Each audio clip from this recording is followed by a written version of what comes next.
Who were these terrorists, and what can this surveillance photo that we've been showing you tell us about the investigation? You can see it here. The suspects each wearing a glove, dressed in the dark clothing, on just one hand, the other hand bare.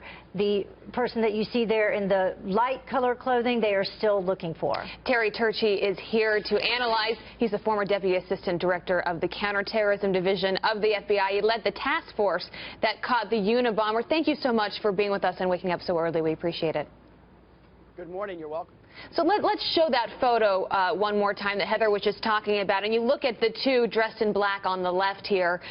They're both wearing one glove. Our own Catherine Herridge was talking about this yesterday, saying that there is a reason that they are holding on so tightly to that bar. Can you explain what we're looking at here and why they might be wearing that?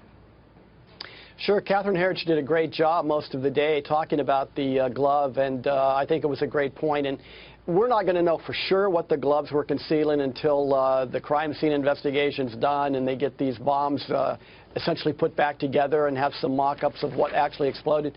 But it probably was something to cover the detonation, to prevent a premature detonation, probably to conceal wires maybe. It could have been any of those things. Obviously, it looks like these gloves, though, were connected with something to do with the bombs in the suitcases. And the other thing interesting about the photograph is the individual that wasn't wearing any gloves. And you have to wonder if these people were kind of being monitored by their boss, by their supervisor, to make sure they didn't change their mind. We're going to find out a lot as this goes on. Obviously, in any crime, the crime scene's important, but in bombing investigations, the forensics part of it is just vital.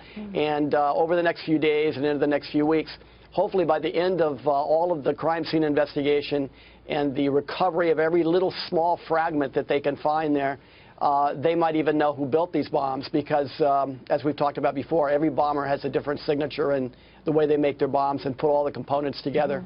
The individual there in the light colored clothing that you were just referencing, Catherine had referred to him as an escort and said that that's common in some of these ISIS events that have happened, that he may have gone into the airport earlier to determine where the best place would be to set these bombs off, and also there to make sure that, you know, the plan went as planned.